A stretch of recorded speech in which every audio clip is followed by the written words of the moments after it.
term in office?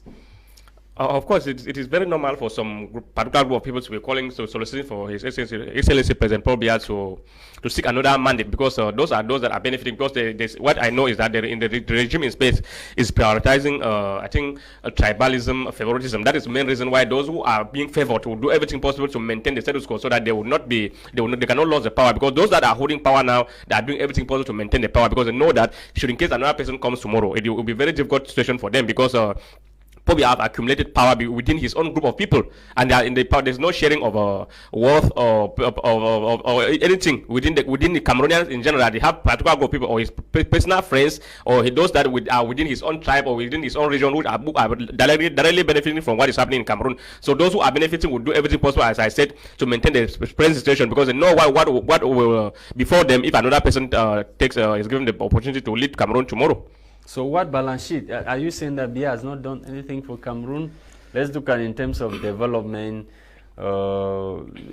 democracy, freedom of, I don't know, of expression and whatever. Let's look at some areas that President Paul Biya has been able, and in terms of security, peace and security, before the outbreak of this Boko Haram war and the crisis in the northwest, Cameroon was the heaven, place where, when they talk about peace, you will be naming Cameroon in the world. Well, permit me to say that I cannot say, saying that President Paul Biya has not done anything is just a gross exaggeration. It is true that President Paul Biya has done his own best, but as we were saying, with regard to what, for example, democracy, you look at onto democracy, you realize that there are so many things that President Paul Biya has done.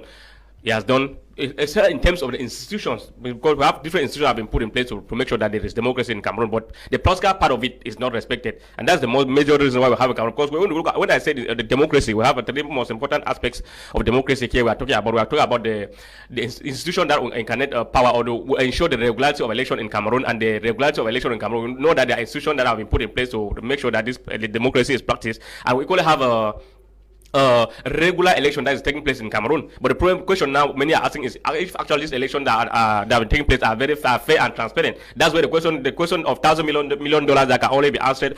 That can only be answered maybe by Amado Ahijo, who is no longer here in Cameroon, who left us long ago.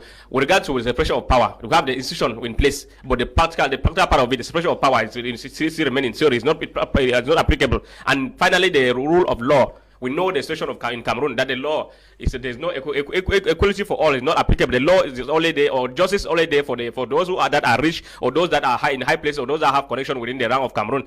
The masses are suffering the effects of the human rights violation in Cameroon on daily basis, because the rule of the law is not being practiced. When people go about and abuse the law, because they know somebody in a high place, so someone in a high place somewhere, they abuse the law, and at the end, when they are taken to justice or taken to the court, they will go and bribe the magistrate, or the high instruction will come from somewhere and give instruction to the judges to make sure that those that are instead the victim, or those that are suffering the pains are not continue to go behind and go back. Where meanwhile those that have the means, or those that have the connection will benefit at the end. Those that are not having the connection will fail. And the masses, the general Cameroonian, as we are talking about the cases of the Anglophone region of Cameroon, we are talking here today about what happened. We are hearing what happened in Manfred just yesterday. We are hearing how so many Cameroonians that was shot today were allegedly killed by armed separatists, because they are not able. President Pobia has not been able to guarantee them the security in this region.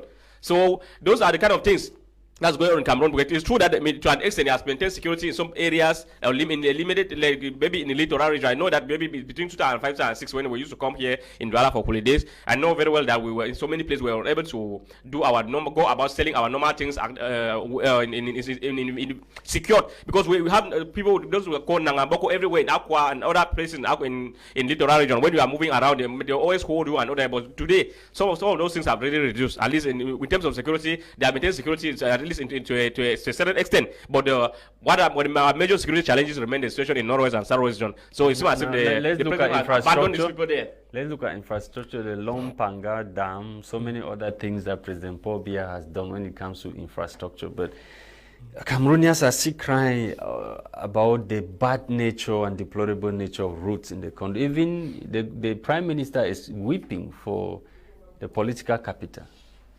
Well, I think in terms of infrastructure, as I already said, President Paul Biya has equally done a lot with regards to that field. The major problem now is the way that this project is executed, because we have a lot of routes that have actually been tarred since the president of Horo came into power. But we don't have an. But the problem now is that the nature of the routes, most of these routes are tarred, but they are not done in a durable way. So because you see, in some of these places, you see roads that are tarred in less than 1 year, the roads have started getting bad, and that is the situation that's happening virtually in all the part of the country. And the problem, which, as I said, of course, one of the major problems just remains this issue of bad governance. There's no check and balance. When somebody is given project, just the fact that the project money of that project is being taken from one place to the other from the contractor end up not doing the project well. And this issue just go with this issue of embezzlement, corruption, and bad governance, because that's where the major problem lies. Because in terms of road infrastructure, people have done a lot, but the problem now is that the durability of this route are not lasting for